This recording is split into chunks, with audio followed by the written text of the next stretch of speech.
Pronto. Agora sim a reunião tá gravando. Então vamos lá. Por onde eu começo dentro da criação de conteúdo, né? Agora que a gente já falou um pouquinho mais sobre profissionais faturarem mais do que simples influencers, sobre ter mais pessoas dentro do digital, mas conforme o tempo vai passando, elas acabam desistindo, né? Quantos influencers a gente não vê por aí que, ai, parou de produzir conteúdo, não divulga mais, saiu de tal marca, não tá mais divulgando tal marca. Então, quanto mais esse tempo passa, por mais que mais pessoas entram, mais pessoas também saem, né? Então, como eu começo dentro da produção de conteúdo? Primeiro, entender que existem três principais nichos. Primeiro, o nicho da riqueza. Segundo, o nicho do relacionamento. Terceiro, o nicho da saúde. Pô, Bru, mas eu falo de imobiliário, onde que entra? Riqueza. Porque a pessoa vai guardar dinheiro para conseguir comprar um imóvel. Bruna, mas eu falo sobre psicologia. Tá, qual o lado da psicologia? Você fala sobre depressão? Então você entra no nicho da saúde. Você fala sobre relacionamento amoroso, né? Superar um término e tudo mais, entra dentro de relacionamento. Então entende que quase todos os assuntos que a gente vai tratar hoje entram dentro do nicho de riqueza, relacionamento ou então saúde. Isso é muito legal entender, porque eu tinha consultoria com uma menina que ela fala sobre intercâmbio. E ela assim, Bru, como que eu vou encaixar o meu nicho de intercâmbio dentro dessa questão? A gente pode falar que as pessoas se mudam para a Europa, né? Ela é da França, então as pessoas se mudam da França porque querem uma qualidade de vida melhor, faturar mais, faturar em euro, ter oportunidade de ir a trabalhar, de viver no exterior, então tudo isso entra no nicho de riqueza e também no nicho de relacionamento, de se relacionar com pessoas de fora, de ter esse círculo, digamos assim. Deu para entender? Como dentro de cada um desses três nichos, existem vários subnichos que a gente pode trabalhar, né? O nicho de psicologia, não sei se tem alguma psicóloga aqui, mas ele é muito abrangente. Só que se a gente hoje falar de traição, amanhã falar de dívidas e depois amanhã falar de depressão, a gente vai estar atingindo públicos completamente diferentes, com objetivos completamente diferentes. Então, o público que viu o nosso vídeo sobre depressão porque sofre com isso, é um público que talvez esteja em depressão por causa de dívidas. Então, ok, se encaixa tanto dentro de riqueza quanto dentro de saúde. Mas uma pessoa que tem problema com dívidas não vai necessariamente ter um problema com traição. Então, não se encaixa em riqueza e relacionamento. É por isso que quando a gente define um nicho, a gente tem que entender em quais desses grandes nichos a gente está atuando hoje em dia. Por exemplo, o meu, de marketing de conteúdo, né? Marketing, social media e tudo mais. Eu foco muito pensando em riqueza.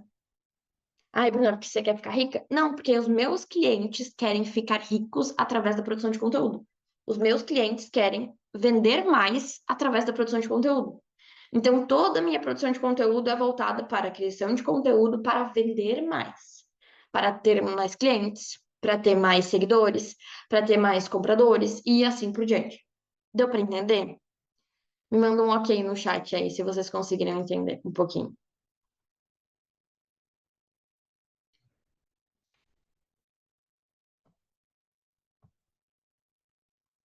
Maravilha, galera.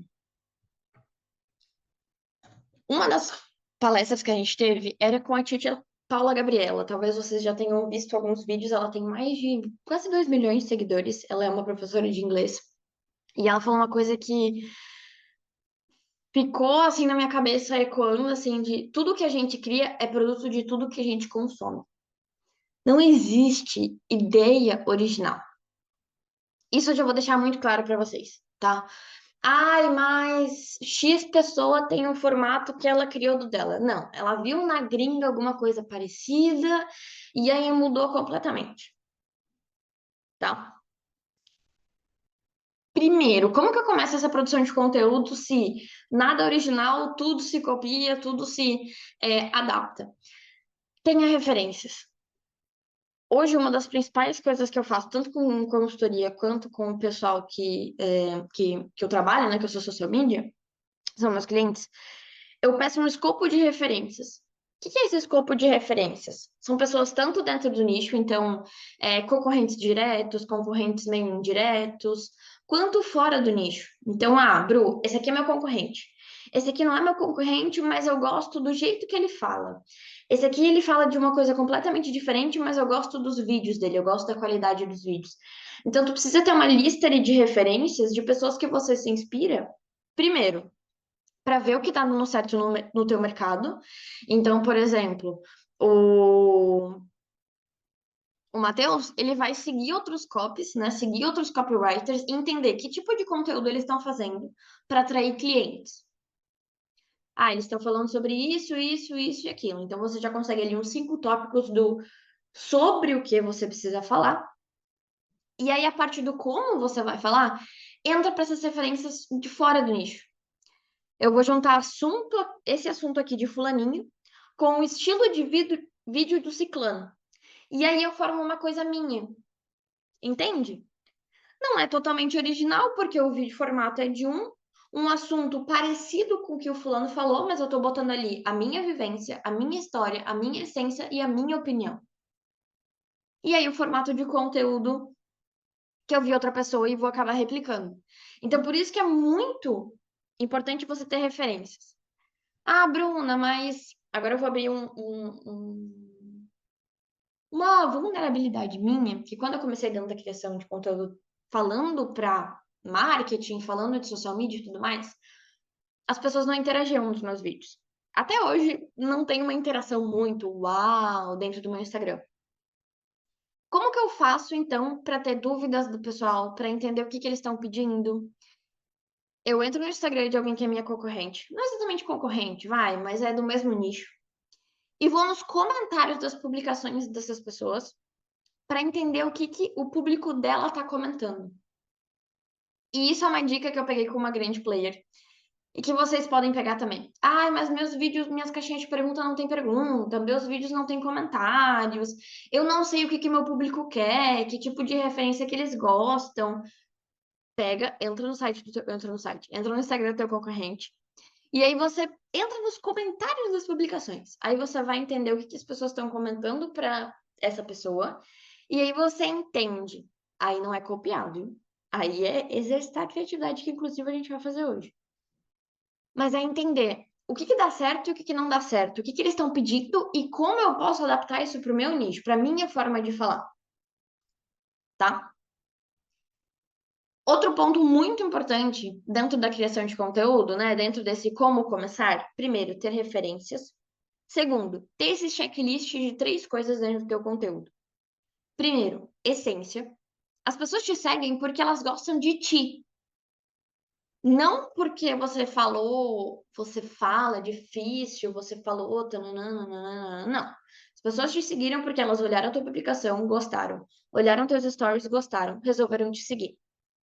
Então, quando tu vai produzir conteúdo, pega aquela referência que tu pegou e traz como a Ana produziria conteúdo, como a Ana falaria aquilo, como o Vitor falaria aquilo, como a Kathleen falaria aquilo. Então, traz essa tua essência para dentro da produção de conteúdo. Segundo ponto, informações. O conteúdo de vocês ele precisa ser útil. Me desculpa, mas tá cheio de conteúdo chinfrim por aí. O conteúdo de vocês eles precisa ser útil. As pessoas não querem saber só como tu se arruma. Porque a Malu Borges ela só grava Get Ready With Me. Sim, mas ela grava trazendo tendências de moda, novos lançamentos, perfumes da moda, combinações diferentes, eventos da moda. Então, são tudo informações que quem gosta de moda quer estar por dentro. Nunca na internet, gravem isso, nunca na internet nada é por acaso. Então, se a Malu só faz Get Ready With Me, se ela tem uma publi com alguma marca, ela vai trazer para o Get Ready With Me. Se a Bianca tem uma parceria com alguma marca, ela vai fazer a Banca Camargo, né? Ela vai fazer aquele estilo de vídeo andando porque dá certo para ela. E traz informações de combinações de look, combinações de cor. Então, quando você vai fazer um conteúdo, traz informações que agreguem, né? Eu sei que a Kathleen fala sobre financeiro e tudo mais. Então, o que as pessoas do teu nicho querem saber? Quais são as dúvidas delas dentro daquilo? E aí, através disso, você faz o seu conteúdo. E o terceiro ponto, que eu podia ficar falando horas sobre isso, mas prometo que eu vou fazer uma aula só sobre isso, é histórias. Os melhores contadores de histórias sempre serão as pessoas que mais fazem dinheiro. Ponto. Acabou. Ainda vai sair um vídeo meu sobre isso, onde eu faço uma análise de que agora eu vou fazer ao vivo com vocês aqui, ó, ao vivaço. Se eu falasse pra vocês que essa caneta aqui vale R$ 500, vocês comprariam? Ó, tô vendendo uma caneta por R$ 500. Vocês comprariam? Responde aí no chat. R$ 500, ó, essa caneta, ó, que bonita. Você compraria? Ó, o Vitor já me negou aqui, ó. E se eu falasse que essa caneta foi a caneta com que o Mário Sérgio Cortella escreveu o livro dele, ou que o Pelé deu o último autógrafo dele, da vida dele com essa caneta. Vocês comprariam essa caneta por R$ 500? Foi a última caneta que o Pelé usou na vida dele. Pô, o Vitor não é fã do Pelé. Não gostei. Mas entende que, por mais que vocês comprem, não comprem, sejam fã de futebol ou não, entende que mudou completamente a ótica dele? Olha ali, ó. Se fosse do Zico, o Vitor pagaria R$ 500. Então, entende como a história por trás do objeto pode fazer você pagar muito mais caro por ele? Deu para entender o que eu fiz aqui com vocês?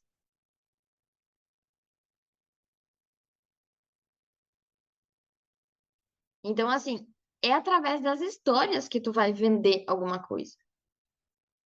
Ai, vendo caneco por R$ 30. Pô, que caneca cara, hein? Vendo caneca personalizada com o seu nome, com o seu endereço, com a sua estampa, tananã, por R$ 30. Pô, que barata. Meu, essa aqui é, por exemplo, aquelas balinha ou paçoca que a gente vê na rua, que no mercado a gente compra por 50 centavos e na rua o cara tá vendendo a R$ 3. Só que ele conta que ele foi atingido, por exemplo, agora pelas enchentes e não sei o quê, tananana. Você se compadece da história e você gasta 6 vezes mais do que você gastaria em um mercado. Então, os melhores contadores de história sempre são as pessoas que mais fazem dinheiro. Tem um case dentro da minha consultoria, que é o do Diego. Ele bateu 10K em um mês. Foi maravilhoso, foi maravilhoso. Exatamente, Victor. Exatamente. Mas para isso eu preciso entender como esse objeto também se insere dentro da vida dele, né? Eu falei, eu podia ficar horas aqui falando histórias, mas eu vou contar o caso do dia e a gente já vai para a próxima. O Diego, teve um vídeo dele agora que tá batendo 2 milhões de views. Ele bateu 10 mil seguidores em. Bateu anteontem, eu acho, ou sexta passada, não lembro direito. E agora ele já tá com 11 e pouquinho. E um vídeo dele bateu 2 milhões de visualizações. Esse vídeo de 2 milhões de visualizações trouxe para ele uns 800 seguidores, se não me engano, 800, 900 seguidores. 2 milhões de views e só 1.000 pessoas decidiram seguir ele. E era um vídeo onde ele falava que ele tinha ido no show. Até aí, show de bola. No primeiro vídeo que a gente fez dentro do perfil dele, a gente contou a história dele. Da onde ele veio, como que ele chegou, onde ele chegou, o que que ele teve que passar. Esse vídeo ele teve 300 mil visualizações. Ele trouxe 8 mil seguidores. 8 mil seguidores. Então, assim, olha o quanto uma história dentro de um conteúdo pode trazer uma diferença total. Um vídeo que pegou 2 milhões de visualizações, teve só 1.000 seguidores, porque é um vídeo que não teve nenhuma história por trás, teve ali uma realização de sonho, claro, mas não teve nenhuma história por trás. Algo que gerasse esse impacto. Pessoas que viram que não eram fã da Adele, simplesmente, né, era um show da Adele que ele foi, simplesmente passaram. Agora, o vídeo contando a história dele trouxe 8 vezes mais seguidores e teve 10 vezes menos visualizações. Por quê? Porque a gente tá contando a história dele. Então, volto a repetir, os melhores contadores de história sempre serão as pessoas que fazem mais dinheiro.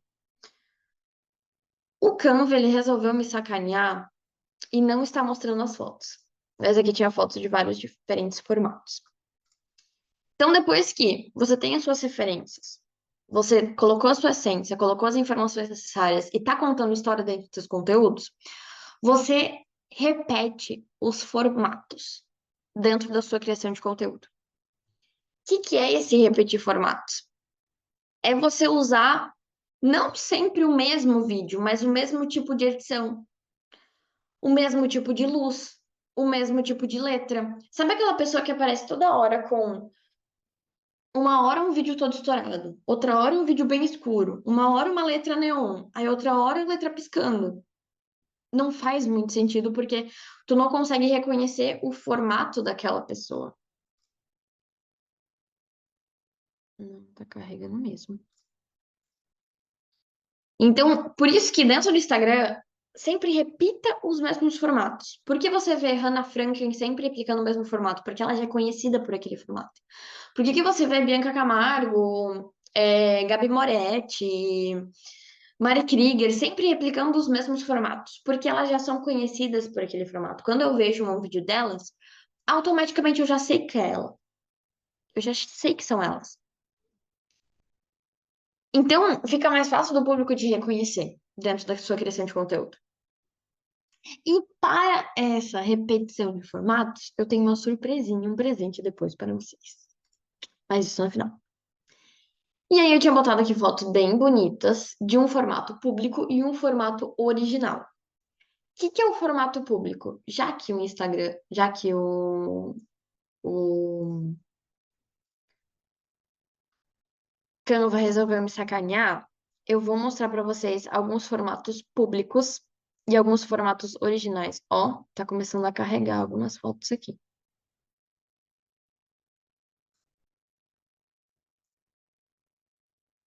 Será que vai? Não foi. Que é um formato público? Formato público é aquele formato que todo mundo faz. Então, é um formato de caixinha de perguntas, por exemplo. É um Get Ready With Me. Vou abrir aqui as minhas referências para vocês. Por exemplo, a Mônica Mamoto. É um Get Ready With Me. Aí a gente tem o doutor, que eu adoro também. Ele sempre responde caixinhas de perguntas. Então, esses são os formatos públicos, os formatos que tá todo mundo por aí fazendo. Qual que é o segredo para eles dar certo? É você replicar exatamente o que todo mundo tá fazendo. Se todo mundo tá fazendo uma caixinha preto e branco, não vai lá e bota uma caixinha rosa e amarela. Não faz sentido. Ai, mas eu quero ser original. Então você cria o seu formato, né? Formatos públicos é aqueles formatos que tu vê que tá todo mundo replicando, que não tem uma identidade em si, ou seja, não é alguém pulando com uma bomba, por exemplo, que é o formato do Bom Talvão. Esse é um formato original do Bom Talvão, tá? E aí a gente entra para formatos originais. Que são esses formatos originais? Exatamente o que eu falei. Formato do Bom Talvão, por exemplo. Todo mundo conhece o Bom Talvão? É que eu tô falando dele e vocês nem sabem quem é. Bom Talvão é esse cara aqui. Ele criou o Provando Comidas, digamos assim.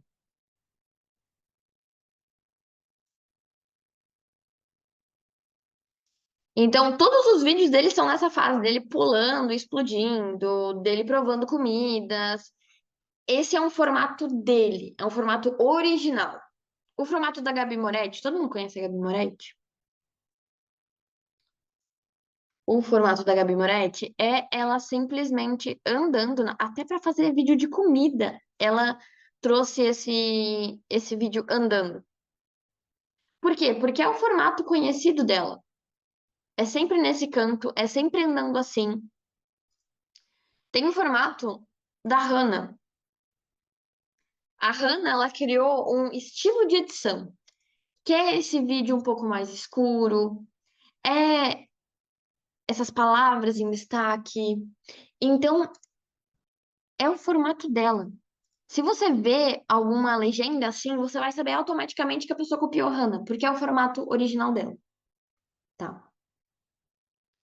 E a gente entra pro tempo de retenção, né? O que que faz um post dar certo? O que que faz um Reels ser bom? Tempo de retenção. O que que é o tempo de retenção, né? Como o nome já diz, é a quantidade de tempo que a pessoa permanece no seu vídeo.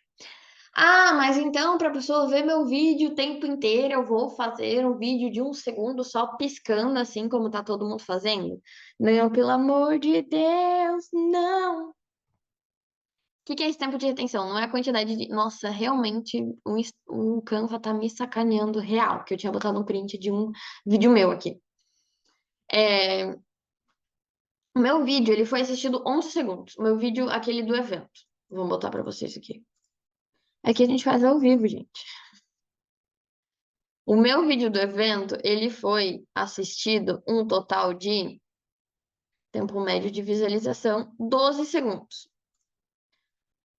Ou seja, como o vídeo ele tem um total de 52 segundos, 5% do vídeo foi assistido. Significa que foi uma retenção ruim? Sim, podia ter sido mais. Podia ter sido 10, podia ter sido 20. Mas o que que acontece?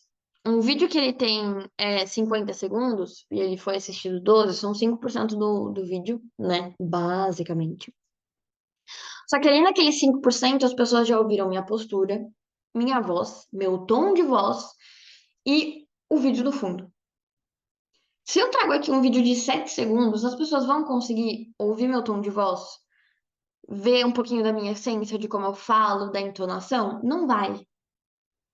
Então, é por isso que eu digo que precisa ter cuidado nesse tempo de retenção, porque não é simplesmente fazer um vídeo curto para que a pessoa fique 100% do teu vídeo, você não quer um vídeo modéstia, desculpa a palavra, mas ruim, porque não gera nada, né? Hoje em dia tá todo mundo fazendo aquele vídeo do plim, plim, que aí fica piscando os olhos, e aí aparece uma frase zona, só que, cara, é chato, porque eu não consigo saber se a pessoa é legal, se a pessoa não é legal, se a pessoa é parecida comigo ou não é parecida comigo, porque é simplesmente uma frase e ela piscando.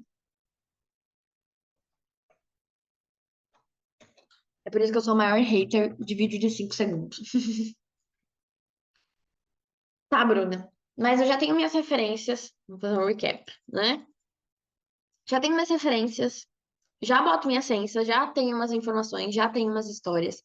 Já faço sempre o mesmo formato. Já criei um formato original, eu continuo usando o formato público. Meu tempo de retenção é legal. Como que eu me destaco dentro do digital? Simples. Fazer o que a IA não faz, que é causar emoções. O que que é essa parte de causar emoções? É a forma com que as pessoas enxergam o teu conteúdo, enxergam a tua história. Por exemplo, eu tenho um vídeo meu que eu conto que eu sempre quis ser aquela pessoa que viajava um monte e tudo mais, só que aí eu vi meu host da Ed viajando muito e eu percebi que ele mal ficava com a família. E eu falei, cara, não é isso que eu quero. Eu quero ficar com a minha família. Só que da forma que eu contei aqui pra vocês, não gera nenhuma emoção. Então, como que é essa questão de gerar emoção? É você fazer a pessoa se imaginar. É você fazer através da entonação de voz, através da música de fundo, através da forma como você se porta, criar uma conexão com essas pessoas. Histórias e criar conexões dava uma aula inteira. Então, estou pensando em trazer uma segunda aula para cá. O que que vocês acham?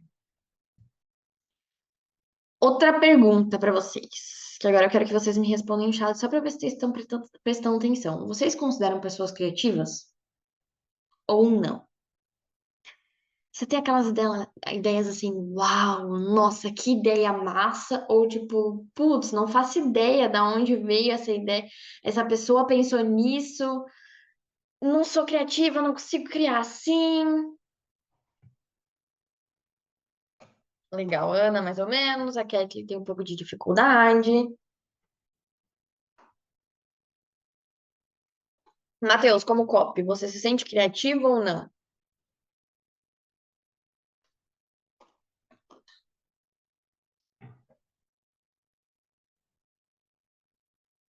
Vamos lá. Eu vou fazer alguns exercícios para vocês. Na verdade, um exercício depende do dia. Tem dia que tem que encarar 30 minutos o produto para ter ideia de como agregar. É verdade. Mas hoje vocês vão sair daqui com um norte. Não vou dizer sair criativos, mas sair daqui com um norte de como entender um pouco mais sobre criatividade, tá? Eu trouxe alguns pontos que podem instigar a criatividade de vocês.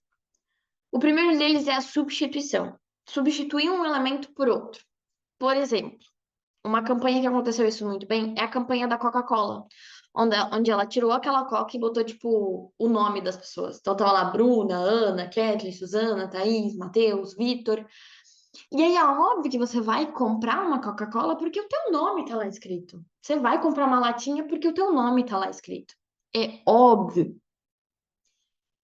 E essa foi a campanha de maior vendas, que teve, né, um maior lucro, maior financeiro dentro da Coca-Cola. Justamente porque eles substituíram uma coisa que é tão marcante da Coca, que é o logo delas, mas com a mesma letra botaram o nome das pessoas. Então é você substituir produtos óbvios por produtos não tão óbvios assim dentro da criação. Claro que isso gera um pouco mais de trabalho e você precisa pensar um pouco mais. Por exemplo, todos aqui viram o meu vídeo com o Pincher, com o meu cachorro?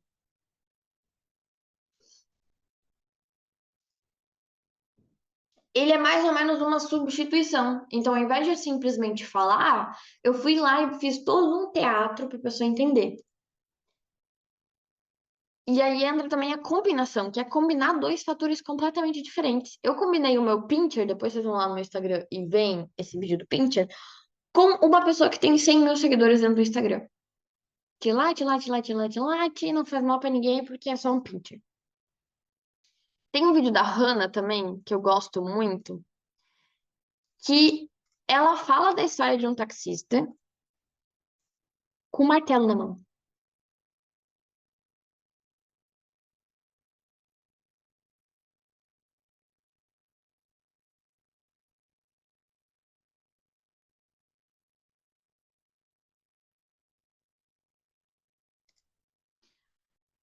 Enfim, no fim do vídeo, ela fala que o martelo, na verdade, não tem nada a ver e é simplesmente para gerar esse. O que que tem martelo ali? Sabe? Da gente ficar pensando naquilo. Então, muitas vezes a gente pode usar isso como. A gente fala isso no marketing do gancho visual, que é uma combinação de fatores. Que é exatamente uma combinação de fatores que eu fiz dentro do Pinter. Pinter e os seguidores. Outra coisa para vocês estimularem a criatividade de vocês é a incubação.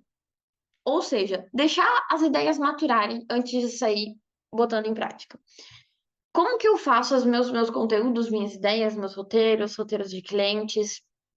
Eu faço num dia, deixo lá a ideia, deixo lá o conteúdo. No outro dia eu vou lá e vejo esses conteúdos de novo. Na maioria das vezes, eu acho eles uma. E eu vou lá e refaço. Aí eu venho no outro dia de novo, e aí eles já estão um pouco melhorzinhos. Mas eu vou lá e mudo algumas coisas. Então eu não faço o conteúdo e automaticamente já posto. Eu deixo um tempo ali para ele maturar, digamos assim. Isso é o que a gente chama de incubação.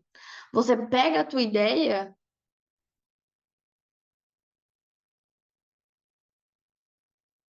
você pega a tua ideia e deixa ela ali por um tempo até que você sinta, não, agora é hora de executar. Ou não, agora é a hora que eu não consigo mais mudar ela, agora ela tá boa, tá? E agora é a minha hora favorita, porque foi uma das horas que eu mais gostei dentro das palestras, que é a hora da escavação. Todo mundo aí tem papel, uma caneta ou em algum lugar que pode escrever? Manda pra mim aí no chat se vocês têm papel e caneta, ou se vocês podem escrever no WhatsApp, em algum lugar. Sim, Ana, sim.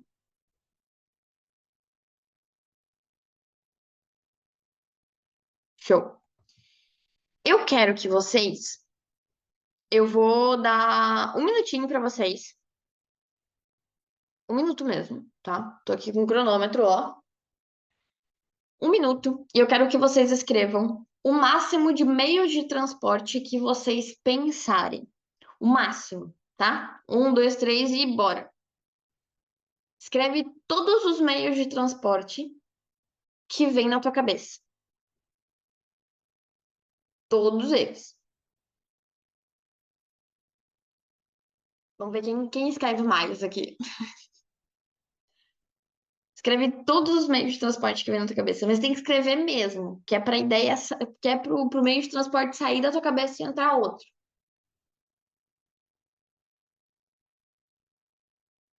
Quero só ver quem vai ter os melhores meios de transporte.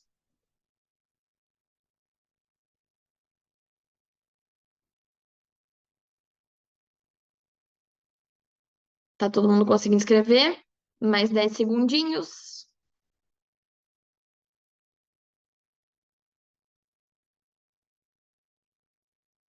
Quero ver, hein?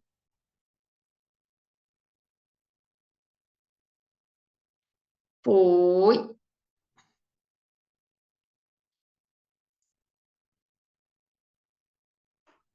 Show. Nossa, o Vitor foi criativo, realmente. Manda aqui pra mim no chat os 5 primeiros. Ah, ó. Provavelmente nos 5 primeiros que vocês escreveram, pensaram, enfim, vai ter ou carro, ou moto, ou bicicleta, ou metrô, ou ônibus, né? Aí no Vitor tem ônibus, na Kathleen tem ônibus, carro, moto, bicicleta.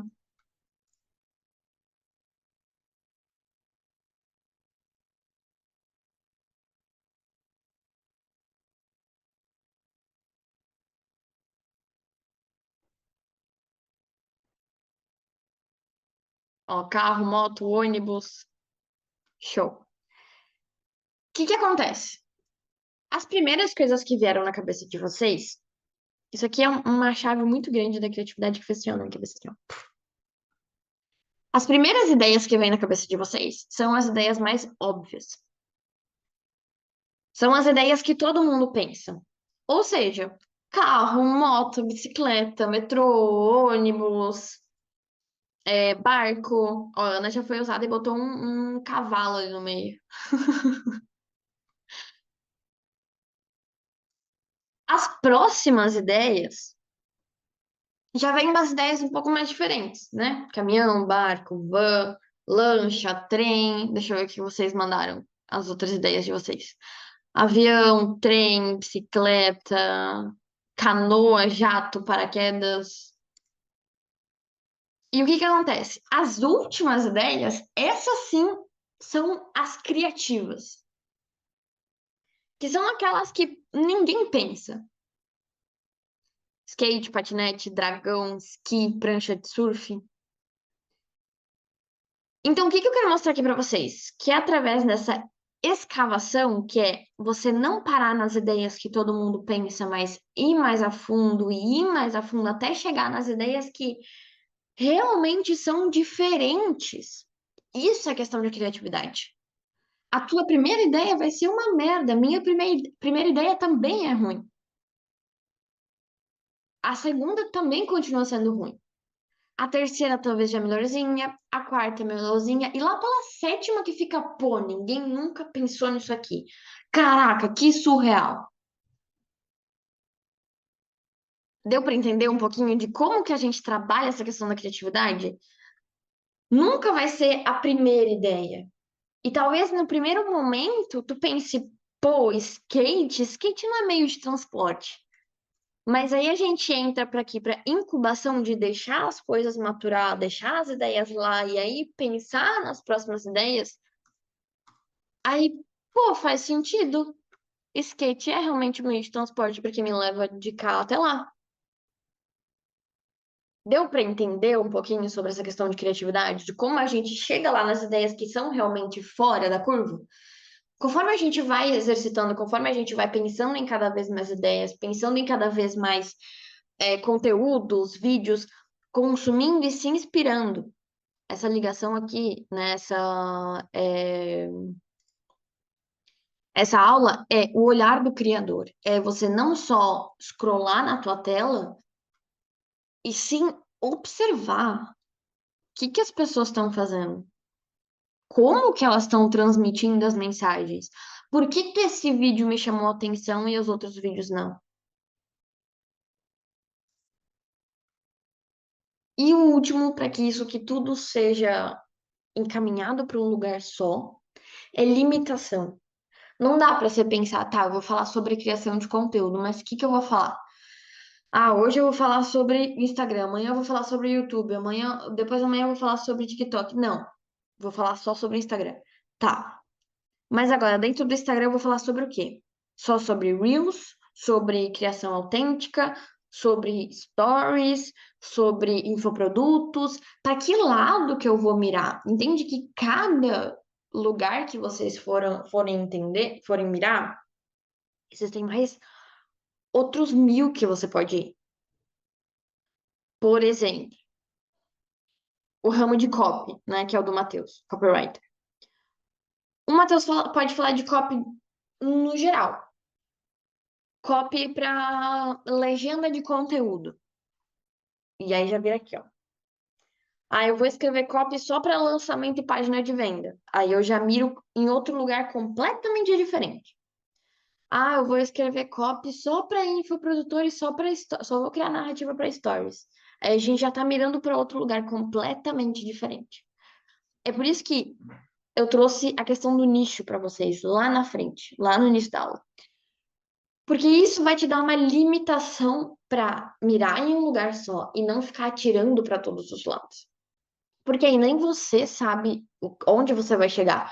E muito menos o cara que vai começar a te seguir hoje, ele vai saber, pô, do que ela tá falando. Porque hoje ela falou sobre isso, amanhã ela falou sobre aquilo, depois amanhã a pessoa falou sobre isso. Não tô entendendo, vou parar de seguir, sabe?